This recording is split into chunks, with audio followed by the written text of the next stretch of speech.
ವಿಶ್ವಪಥ ಚಾನಲ್ಗೆ ಹೊಸ ವರ್ಷದ ಶುಭಾಶಯಗಳು. ಚೆನ್ನಾಗಿ ನಡೀಲಿ, ನಮ್ಮ ಬೆಳೆಗಾರರ ಸಂಘಕ್ಕೆ ಸಪೋರ್ಟಾಗಿ ನಿಲ್ಲಿ. ನಾನು ಹಾಸನ ಜಿಲ್ಲಾ ಬೆಳೆಗಾರರ ಸಂಘದ ಅಧ್ಯಕ್ಷರು AS ಪರಮೇಶ್ ಅಂತ.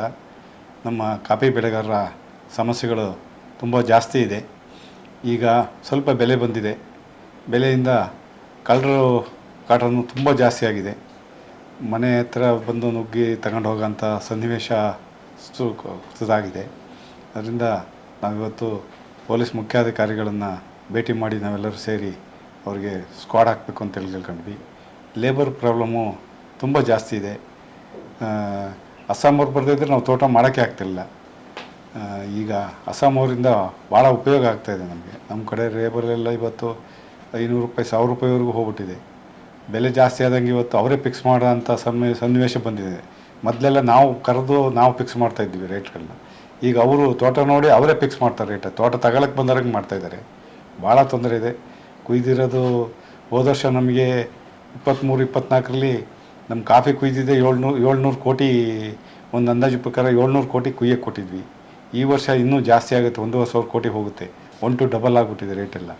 ಭಾಳ ಕಷ್ಟ ಇದೆ ನಮಗೆ. ಪ್ರತಿಯೊಂದು ಬೆಳೆಗಾರರದ ಔಷಧಿ ಆಗಲಿ, ಗೊಬ್ಬರ ಆಗಲಿ, ಲೇಬರ್ ಆಗಲಿ, ನಮ್ಮ ಮಕ್ಕಳು ಓದಿಸೋದಾಗಲಿ ಎಲ್ಲ ಜಾಸ್ತಿ ಆಗ್ತಾಯಿದೆ. ಇದಕ್ಕೂ ಕಂಪೇರ್ ಮಾಡಿದಾಗ ಸಾಲ್ತಾ ಇಲ್ಲ ನಮಗೆ. ಮೊದಲೆಲ್ಲ ಭಾಳ ಕಡಿಮೆ ಇತ್ತು. ಪೆಟ್ರೋಲ್ ಕಡಿಮೆ ಇತ್ತು, ಡೀಸೆಲ್ ಕಡಿಮೆ ಇತ್ತು, ಗೊಬ್ಬರಗಳು ಕಡಿಮೆ ಇದ್ದು, ಮೆಡಿಸಿನ್ ಕಡಿಮೆ ಇತ್ತು. ನಮ್ಗೆ ವರ್ಕೌಟ್ ಆಗ್ತಾಯಿತ್ತು ಸಣ್ಣದರಲ್ಲಿ. ಈಗ ನಮ್ಮ ಹಿಂದ್ಗಡೆಯಿಂದ ಜಾಸ್ತಿ ಆಗ್ತಾಯಿದೆ. ಇದು ಬೆಲೆ ಗಗನಕ್ಕೆ ಹೋಗ್ತಾಯಿದೆ. ಇದನ್ನು ಹೇಗೆ ಕಂಟ್ರೋಲ್ ಮಾಡಬೇಕು ಅಂತ ಗೊತ್ತಿಲ್ಲ. ಆಮೇಲೆ ಆನೆ ಸಮಸ್ಯೆ, ಕಾಡಾನೆ ಸಮಸ್ಯೆ ತುಂಬ ಜಾಸ್ತಿ ಆಗಿದೆ. ನಾವು ಎಲ್ಲ ಮಂತ್ರಿಗಳನ್ನ ಸಹ ಭೇಟಿ ಮಾಡಿದ್ವಿ. CM ಅವ್ರು ಭೇಟಿ ಮಾಡಿದ್ವಿ. ಮೊನ್ನೆ ಸೆಂಟ್ರಲ್ ಮಿನಿಸ್ಟರ್ ಬಂದು P.S. ಗೋಯಲ್ ಅವ್ರಿಗೂ ಸಹ ನಾನು ರಿಕ್ವೆಸ್ಟ್ ಮಾಡಿದೆ. ಒಂದು ಮೆಮೊರಂಡ್ ಕೊಟ್ಟಿದ್ದೀನಿ. ನಮಗೆ ದೊಡ್ಡ ಸಮಸ್ಯೆ ಇದೆ ಸರ್, ಇದನ್ನು ಮಾಡಿಕೊಡ್ಬೇಕು ಅಂತ ಹೇಳಿದ್ದೀವಿ. ನಾವು ಬೆಳೆಗಾರರ ಸಂಘದ ಪರವಾಗಿ ಭಾಳ ಹೋರಾಟಗಳನ್ನು ಮಾಡ್ತಾಯಿದ್ದೀವಿ. ನಮ್ಮಲ್ಲಿ ಮಣ್ಣು ಪರೀಕ್ಷಾ ಘಟಕ ಅಂಥೇಳಿ ನಮ್ಮ ಕರ್ನಾಟಕದಲ್ಲಿ ಫಸ್ಟ್ ನಮ್ಮ ಹತ್ರಲ್ಲೇ ಹಾಸನ ಜಿಲ್ಲೆಯಲ್ಲಿರೋದು. ಬಾಳೆಹೊನ್ನೂರು ಬಿಟ್ಟರೆ ನಮ್ಮ ಹತ್ರಲ್ಲೇ ಇರೋದು. ಒಂದು 50 ಲಕ್ಷ ಖರ್ಚು ಮಾಡಿ ಮಣ್ಣು ಪರೀಕ್ಷಾ ಘಟಕವನ್ನು ಮಾಡಿದ್ದೀವಿ. ಬೆಳೆಗಾರರಿಗೆ ಮಣ್ಣು ತಂದರೆ ನಾವು ಟೆಸ್ಟ್ ಮಾಡಿ ನೀವು ಏನು ಗೊಬ್ಬರ, ಏನು ಸುಣ್ಣ ಹಾಕಬೇಕು, ಏನು ಗೊಬ್ಬರ ಹಾಕಬೇಕು ಅಂತೇಳಿ ಸಹ ತಿಳಿಸ್ಕೊಡ್ತೀವಿ.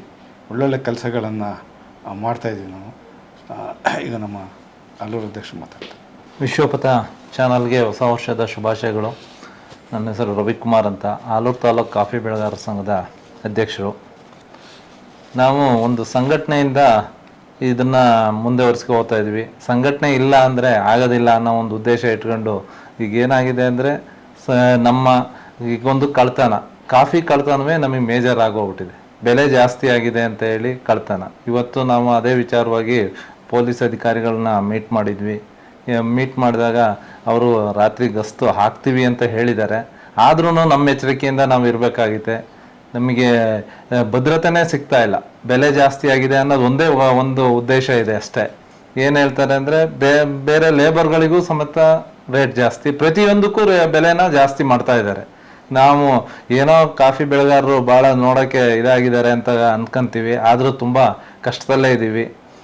ಮತ್ತು ನಮ್ಮ ಸಮಸ್ಯೆ ಅಂದರೆ ಆನೆದು ಒಂದು ದೊಡ್ಡ ಸಮಸ್ಯೆ.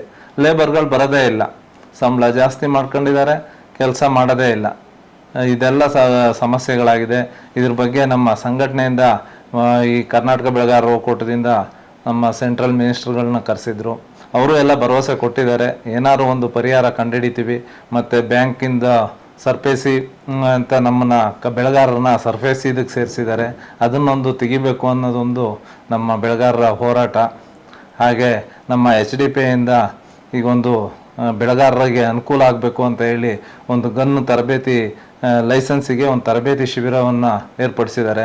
ಅದು ಸದ್ಯದರಲ್ಲಿ ಶುರುವಾಗಕ್ಕಿದೆ. ಅದಕ್ಕಾಗಿ ಒಂದು ಅದ್ರ ಬಗ್ಗೆನೂ ಇವತ್ತು SP ಹತ್ರ DYSP ಹತ್ರ ಮಾತಾಡಿದ್ವಿ. ಎಲ್ಲರಿಗೂ ಒಂದು NOC ಬೇಕಾಗಿತ್ತು ಆ ವಿಚಾರವಾಗಿ.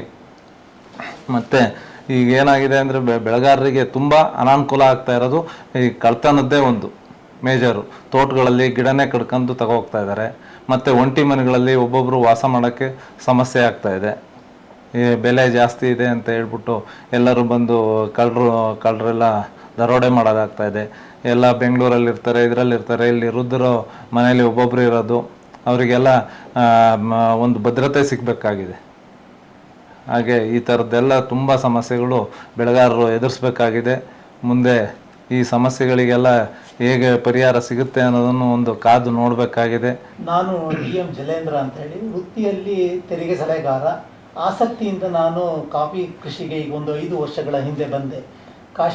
ಕಾಫಿಯ ಬಗ್ಗೆ ಅಷ್ಟು ನನಗೆ ಅನುಭವ ಇರಲಿಲ್ಲ. ಈಗ ನೋಡಿದಾಗ ಕಾಫಿಯ ಉದ್ದಗಲಗಳು ಭಾಳ ಕಾಣಿಸ್ತಾ ಇದೆ. ಎಷ್ಟು ಡೀಪಾಗಿ ಕಾಫಿ ಬೆಳೆ, ಅದರ ಬಗ್ಗೆ ಅನುಭವಗಳು ಇದು ಎಲ್ಲ ಇತ್ತೀಚೆಗೆ ನನಗೆ ಆಗ್ತಾ ಇದೆ. ನಾನು ಆಲೂರು ಹತ್ತಿರ ರಾಯರಕೊಪ್ಪಲು ಅಲ್ಲಿ ನನ್ನ ಕಾಫಿ ತೋಟ ಇದೆ. ಹಾಗಾಗಿ ನಾನು ಆಲೂರು ತಾಲೂಕು ಬೆಳೆಗಾರ ಸಂಘದ ಸದಸ್ಯನಾಗಿದ್ದೇನೆ. ಹಾಗಾಗಿ ಅಲ್ಲಿಗೆ ಹೋದ ಮೇಲೆ ನನಗೆ ಆ ಕಷ್ಟ ಸುಖಗಳು ಗೊತ್ತಾಗ್ತಾ ಇದೆ. ಹೇಗೆ ಒಂದು ಕಾಫಿ ಬೆಳೆಯನ್ನು ಎಷ್ಟು ನಾವು ಭಾಳ ಒಂದು ಆಸಕ್ತಿಯಿಂದ ತಗೊಂಡಿದ್ದು ಸುಲಭ ಅಂತ ಹೇಳಿ ತಿಳ್ಕೊಂಡಿದ್ದು. ಆದರೆ ಅದರ ಉದ್ದಗಲಗಳನ್ನ ನೋಡಿದಾಗ ಭಾಳ ಕಷ್ಟ ಇದೆ ಅಂತ ಹೇಳಿ ಅನ್ನಿಸ್ತು. ಕಾಫಿ ಬರಬೇಕಾದ್ರೆ ಅದಕ್ಕೆ ಸೂಕ್ತವಾದ ಒಂದು ವಾತಾವರಣ ಮತ್ತು ಸೂಕ್ತವಾದ ಒಂದು ಟ್ರೀಟ್ಮೆಂಟನ್ನು ಕೊಟ್ಟರಷ್ಟೇ ನಮ್ಮ ಕೈಗೆ ಆ ಕಾಫಿ ಬೆಳೆ ಫಸಲು ಸಿಗುತ್ತೆ ಅನ್ನುವ ಅನುಭವ ನನಗೆ ಇತ್ತೀಚೆಗೆ ಆಗ್ತಾ ಇದೆ. ಹಾಗಾಗಿ ಈಗ ತಾನೇ ನಮ್ಮ ಅಧ್ಯಕ್ಷರು, ಜಿಲ್ಲಾಧ್ಯಕ್ಷರು ಹಾಗೂ ತಾಲೂಕು ಸಂಘದ ಅಧ್ಯಕ್ಷರು ವಿವರವಾಗಿ ಕಾಫಿ ಬೆಳೆಯ ನಂತರ ಅದರ ಒಂದು ಆಗುಹೋಗುಗಳು ಮತ್ತು ಅದರಿಂದ ಆಗುವ ಕಷ್ಟಗಳನ್ನು ಸಹ ನಿಮ್ಮ ಮುಂದೆ ಎಲ್ಲ ವಿಶದವಾಗಿ ತಿಳಿಸ್ಪಟ್ಟಿದ್ದಾರೆ. ಹಾಗಾಗಿ ಈ ಚಾನಲ್ ಮೂಲಕ ನಾವು ಎಲ್ಲ ಕಾಫಿ ಬೆಳೆಗಾರರನ್ನು ತಲುಪುವಂಥ ಒಂದು ಕೆಲಸವನ್ನು ಮಾಡಲಿಕ್ಕೆ ಪ್ರಯತ್ನವನ್ನು ಮಾಡ್ತಾ ಇದ್ದೇವೆ. ನನ್ನ ಹೆಸರು BS ಧರ್ಮಪ್ಪ ಅಂತ, ಆಲೂರು ತಾಲೂಕು ಬೆಳೆಗಾರ ಸಂಘದ ನಿರ್ದೇಶಕನಾಗಿ ಕೆಲಸ ಮಾಡ್ತಾಯಿದ್ದೀನಿ. ಮೂಲತಃ ನಾನು ಕಾಫಿ ಬೆಳೆಗಾರ. ಹಾಗೆಯೇ ನಮಗೇನು ದೊಡ್ಡ ಸಮಸ್ಯೆ ಅಂದರೆ ಹವಾಮಾನ ವೈಪರೀತ್ಯ. ಇಲ್ಲ ಮಳೆ ಜಾಸ್ತಿಯಾಗಿ ಬೆಳೆ ಹಾಳಾಗುತ್ತೆ, ಇಲ್ಲ ಮಳೆ ಬರ್ದಲೇ ಬೆಳೆ ಹಾಳಾಗೋಂಥ ಚಾನ್ಸ್ ಇರುತ್ತೆ. ಮಿನಿಮಮ್ ಒಬ್ಬ ಕಾಫಿ ಬೆಳೆಗಾರ ಒಂದು ಎಕರೆಗೆ 20 ಚೀಲ ಕಾಫಿ ಕುಯ್ಯಬೇಕು. ಮಿನಿಮಮ್ ಅಂದರೆ 20 ಚೀಲ. ಆಗಿದ್ರೆ ಮಾತ್ರ ಒಂದು ಕಾಫಿ ತೋಟ ನಿರ್ವಹಣೆ ಮಾಡೋಕ್ಕೆ ಸಾಧ್ಯ.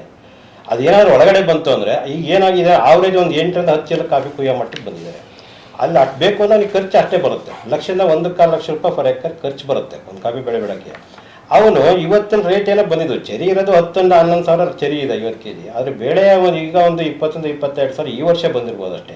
ಹಿಂದೆಲ್ಲ ನಾವು ಹೋದ ವರ್ಷ ನೋಡಿದ್ರೆ 13 ಸಾವಿರಕ್ಕೂ ಸೀದಾ ಕಾಫಿ ನಾವು ಮಾರಿದ್ವಿ. ಯಾವುದನ್ನು ಬೇಳೆನ 13 ಸಾವಿರ ರೂಪಾಯಿಗೂ ಸೀದಾ ಚೀಲ ಮಾರಿದ್ದೀವಿ. ಅದು ನಮಗೆ ಗೊಬ್ಬರ, ಔಷಧಿ ಮತ್ತು ಲೇಬರ್ ಖರ್ಚಿಗೆ ನೇರ. ಏನು ಅಂದರೆ ಮನೆಯಲ್ಲಿ ಈಗ ಒಂದು ಜೀವನ, ಒಂದು ಸಂಸಾರ, ಒಂದು ಚಿಕ್ಕ ಸಂಸಾರದಿಂದ ಆ ಜೀವನವನ್ನು ಸಾಗಿಸ್ಬೋದು ಅಷ್ಟೇ ಹೊರತು ಅದರಿಂದ ಏನು ಮಾಡೋಕ್ಕಾಗಲ್ಲ. ಆದಷ್ಟು ಈಗ ವೈಜ್ಞಾನಿಕವಾಗಿ ನಾವು ಕಾಫಿಯನ್ನು ಸ್ವಲ್ಪ ಇಳುವರಿ ಜಾಸ್ತಿ ಮಾಡಿಕೊಳ್ಳೋಕ್ಕೆ ಪ್ರಯತ್ನ ಪಟ್ಟು ಮಾಡ್ತಾಯಿದ್ವಿ. ಅದರೊಳಗಡೆ ಏನಾಗಿದೆ ಅಂದರೆ ನಮಗೆ ಲೇಬರ್ ಪ್ರಾಬ್ಲಮ್ ಮೇಜರ್ ಅಂದರೆ ಲೇಬರ್ದೇ. ಒಂದು ವೇಳೆ ದುಡ್ಡು ಕೊಡ್ತಿದ್ರೆ ಲೇಬರ್ ಸಿಗಲ್ಲ. ಕಾಫಿ ಕೂಲಿ ಮಾಡೋದಿಲ್ಲ, ಅದರಿಂದ ತುಂಬ ಕಷ್ಟವಾಗ್ತಿದೆ. ಅದೊಂದು ನಿಭಾಯಿಸೋಕೆ ಏನಾದ್ರು ಒಂದು ವೈಜ್ಞಾನಿಕವನ್ನು ಮಾಡಬೇಕು. ಆಮೇಲೆ ಈ ದೇಶಕ್ಕೆ, ನಮ್ಮ ರಾಷ್ಟ್ರಕ್ಕೆ ಕಾಫಿಯಿಂದ ಲಕ್ಷಾಂತರ ರೂಪಾಯಿ ವಹಿವಾಟನ್ನು ಇರುತ್ತೆ. ಹೊರಗಡೆಯಿಂದ ಎಕ್ಸ್ಪೋರ್ಟನ್ನು ಕಾಫಿ ಮಾಡಿ ಅಲ್ಲಿಂದ ಫಾರಿನ್ ಎಕ್ಸ್ಚೇಂಜನ್ನು ನಮ್ಮಲ್ಲಿ ತುಂಬ ನಮ್ಮ ಕಾಫಿಯಿಂದ ಪಡಿತಿರೋದಂಥದ್ದು ನಮ್ಮ ದೇಶಕ್ಕೆ ಪಡಿತಿದ್ದಾರೆ. ಅವರು ಅದನ್ನು ಮನಗಂಡು ನಾವು ಬೆಳೆಗಾರರಿಗೆ ನಮಗೆ ಆದಷ್ಟು ಸವಲತ್ತುಗಳನ್ನು ಕೊಡಬೇಕು. ಜಾಸ್ತಿ ಸವಲತ್ತುಗಳು ಏನು ಸವಲತ್ತು ಕೊಡ್ಬೋದು, ಯಾವುದೇ ರೀತಿಯಾದ ಒಂದು ಸಬ್ಸಿಡೀಸು ಔಷಧಿಗಳ ಮೇಲೆ, ಆಮೇಲೆ ಗೊಬ್ಬರದ ಮೇಲೆ ಸಬ್ಸಿಡೀಸು, ಹಾಗೆ ಡ್ರೈ ಯಾರ್ಡು, ಅದು ಗೋಡನ್ಗಳು, ಹಾಗೆ ಪೈಪ್ಲೈನ್ಗಳು, ಇದು ವಾಟರ್ ಟ್ಯಾಂಕ್ಗಳು, ಇಂಥವಕ್ಕೆ ಹೆಚ್ಚಿನ ರೀತಿ ಒತ್ತು ಕೊಟ್ಟು ಮಾಡಬೇಕು. ಕೊಡ್ತಾರೆ. ಈಗಲೂ ಸರಿ 95 ಕೋಟಿ ಇದನ್ನು ಕೊಟ್ಟಿದ್ದಾರೆ, ಸಬ್ಸಿಡಿ ಕೊಟ್ಟಿದ್ದಾರೆ. ಅದನ್ನು ಅರ್ಜಿಗಳು ಜಾಸ್ತಿ ಆಗಿದೆ. ಅರ್ಜಿಗಳು ಜಾಸ್ತಿ, ಸುಮಾರು 200-250 ಕೋಟಿ ಹಣ ಬೇಕಾಗುತ್ತೆ. ಎಷ್ಟೋ ಜನ ನಾವೆಲ್ಲ ಅಪ್ಲಿಕೇಶನ್ ಆಗ್ತು, ಒಂದು 3-4 ಥರ ಕೆಲಸವನ್ನು ಮಾಡಬೇಕು ಅನ್ನೆಲ್ಲ ಮಾಡಾಕ್ತು. ಅದರೊಳಗೆ ಯಾವ್ದಾರ ಒಂದು ಕೊಡ್ತೀವಿ ಅಥವಾ ಸ್ವಲ್ಪ ಕೊಡ್ತೀವಿ, ನೆಕ್ಸ್ಟ್ ನಿಮ್ಮ ಸಿನಿಯಾಟಿಗೆ ಇರ್ತೀವಿ ಅಂದರೆ. ಆದ್ದರಿಂದ ನಾವು ಅದನ್ನು ಕ್ವಾಲಿಟಿ ಮೇಂಟೈನ್ ಮಾಡೋ ಕಾಫಿ ಅಂತಂದರೆ ನಾವೀಗ ಫಾರಮ್ ಮಾಡುವ ಡ್ರೈ ಯಾರ್ಡ್ ಕೊಡಬೇಕು, ಗೋಡನ್ ಕೊಡಬೇಕು, ಇಂಥದ್ದೆಲ್ಲ ನಮಗೆ ವ್ಯವಸ್ಥೆಗಳು ಬೇಕಾಗುತ್ತೆ. ಇಂಥದ್ದು ವ್ಯವಸ್ಥೆಯನ್ನು ಸರ್ಕಾರ ಮಾಡಿಕೊಡ್ಬೇಕು. ಆಮೇಲೆ ಬ್ಯಾಂಕ್ ಲೋನ್ಗಳನ್ನು ಆದಷ್ಟು ಸಹಿತ ಅದನ್ನು ರೈತರ ಭೂಮಿನ ಏನಾಗಿದೆ ಅಂತಂದರೆ ಸಾಲ ತೀರ್ಸೋಕ್ಕಾದ ಹರಾಜು ಮಟ್ಟಕ್ಕೆ ಬಂದುಬಿಟ್ಟಿದೆ. ಅಲ್ಲೇನಾಗುತ್ತೆ, ಆನ್ಲೈನಲ್ಲಿ ಅವರು ಬ್ಯಾಂಕ್ ಹತ್ರ ಹರಾಜು ಮಾಡ್ಬಿಡ್ತಾರೆ. ಓನರ್ಗೆ ಗೊತ್ತಿರಲ್ಲ ಈಗ ಆಗ್ತಿದೆ ಅಂತ ಅಂದ್ಬಿಟ್ಟು ಅಲ್ಲಿ ಯಾರೋ ಬಂದು ಬಿಲ್ಡರ್ಸ್ಗಳು ಅದನ್ನು ಪರ್ಚೇಸ್ ಮಾಡ್ಬಿಡ್ತಾರೆ. ಈಗ ಒಂದು ಎಕರೆ ಕೇವಲ ಅವ್ನು ಏನಾರು ಒಂದು 4 ಲಕ್ಷ ಲೋನ್ ಇದೆ ಅಂತಂದರೆ, ಅವ್ನು 4 ಎಕರೆ ಭೂಮಿಯನ್ನು ಬ್ಯಾಂಕಿಗೆ ಅವನು ಆಧಾರ ಮಾಡಿಕೊಟ್ಟಿರ್ತಾನೆ. ಅವ್ರು 4ರಿಂದ ಅವನಿಗೆ ಒಂದು 10-15 ಲಕ್ಷಕ್ಕೆ ಬಂದ್ಬಿಡ್ತು ಅಂದರೆ ಪಟ್ಟದ ಸೇಲೆ ಮಾಡ್ಬಿಡ್ತಾರೆ ಅವರು. 4 ಎಕರೆಗೆ ಬೆಲೆ ಏನೂ ಕೇಳಲ್ಲ. ಇವತ್ತು ಹೆಚ್ಚು ಕಡಿಮೆ 20-30 ಲಕ್ಷ ರೂಪಾಯಿ ಒಂದು ಫರ್ ಎಕರ್ ಇದೆ. ಅವ್ರಿಗೆ ಮಾಡಿಬಿಟ್ಟು ಒಬ್ಳು ದುಡ್ಡು ಕೊಟ್ಬಿಡ್ತಾರೆ. ಅವನ ಪಾಪರ್ ಬಿದ್ದಂಗೆ ಬಿಲ್ಡರ್ಸ್ಗಳು ಕೆಲವು ಕಡೆ ಭೂಮಿ ತೆಗಿಬೇಕು ಅಂತಂದರೆ, ನಾನು ಭೂಮಿ ಕೊಟ್ಟಿದ್ದೀನಿ, ಅದರಿಂದ ಆಚೆಗೆ ಯಾವ್ದು ಭೂಮಿ ಇದು ಇದೆ ಅಂತ ಅಂದ್ಬಿಟ್ರೆ ಅದನ್ನು ಕೇಳ್ತಾರೆ. ಅದನ್ನು ನಾನು 25 ತಗೋಬೋದು, ಕೊನೆಗೆ ಅವ್ರು 10 ಲಕ್ಷ ರೂಪಾಯಿ ಕೇಳ್ಬಿಡ್ತಾರೆ ಅವ್ರ ಭೂಮಿಯ. ನಿನ್ನ ದಾರಿನೇ ಅವಳ, ನಿಮಗೆ ಭೂಮಿ ಕೊಡೋಕ್ಕಾಗುತ್ತೆ, ಕೊಟ್ಟೋಗು ನಾನು ತಗೊಳ್ತೀನಿ ಅಂತ. ಈ ಥರ ಎಲ್ಲ ಇದೆ. ಇಂಥವೆಲ್ಲ ಸ್ವಲ್ಪ ಅವಾಯ್ಡ್ ಮಾಡಬೇಕು. ಧರ್ಮಪ್ಪನವರು ಈಗ ತಾನೇ ಸಬ್ಸಿಡಿ ಬಗ್ಗೆ ಹೇಳಿದ್ರು. ಕಾಫಿ ಬೋರ್ಡ್ ಏನೋ ಸ್ವಲ್ಪ ಇತ್ತೀಚೆಗೆ ಸ್ವಲ್ಪ ಆಸಕ್ತಿಯನ್ನು ತೋರಿಸ್ತಾ ಇದೆ. ಸಹಾಯ ಮಾಡಬೇಕು ಅಂತಲೂ ಇದೆ. ಆದರೆ ಸರ್ಕಾರದಿಂದ ಕಾಫಿ ಬೋರ್ಡಿಗೆ ಅಲಾಟ್ಮೆಂಟ್ ಆಗ್ತಾ ಇರೋ ಸಬ್ಸಿಡಿ ಹಣ ಭಾಳ ಕಡಿಮೆ. ಅಪ್ಲಿಕೇಶನ್ಸ್ಗಳು ತುಂಬ ಇದೆ, ರಿಕ್ವೈರ್ಮೆಂಟ್ ಜಾಸ್ತಿ ಇದೆ. ಆದರೆ ನಮಗೆ ಅಲಾಟ್ಮೆಂಟ್ ಮಾಡ್ತಾ ಇರುವಂತಹ ಒಂದು ಸಬ್ಸಿಡಿ ಬಹಳ ಕಡಿಮೆ ಇದೆ. ನಾವು ಏನು ಅಪ್ಲಿಕೇಶನ್ ಕೊಟ್ಟಿದ್ದೇವೆ ಅದಷ್ಟನ್ನು ಈ ಸಲದ ಬಜೆಟ್ನಲ್ಲಿ ಕನ್ಸಿಡರ್ ಮಾಡಲಿಕ್ಕೆ ಆಗ್ತಾ ಇಲ್ಲ ಅನ್ನುವ ಒಂದು ಭಾವನೆಯನ್ನು ಕಾಫಿ ಬೋರ್ಡ್ನವರು ಹೇಳ್ತಾ ಇದ್ದಾರೆ. ಹಾಗಾಗಿ ಸರ್ಕಾರಕ್ಕೆ ನಮ್ಮ ಒತ್ತಾಯ ಏನಂತ ಹೇಳಿದ್ರೆ, ಕಾಫಿ ಬೋರ್ಡಿಗೆ ಸಾಕಷ್ಟು ಏನು ಫಂಡ್ಸನ್ನು ರಿಲೀಸ್ ಮಾಡಬೇಕು, ಹಾಗೂ ಎಲ್ಲ ಯಾರ್ಯಾರಿಗೆ ಏನೇನು ಅವಶ್ಯಕತೆ ಇದೆ ಈ ಸಬ್ಸಿಡಿಗೋಸ್ಕರ ಏನೇನು ಯಾವ್ಯಾವ ಸವಲತ್ತುಗಳನ್ನ ಕೊಡಬೇಕು ಅದನ್ನು ಮಾಡಿಕೊಡಬೇಕು ಅನ್ನೋದು ನಮ್ಮ ವಿನಂತಿ.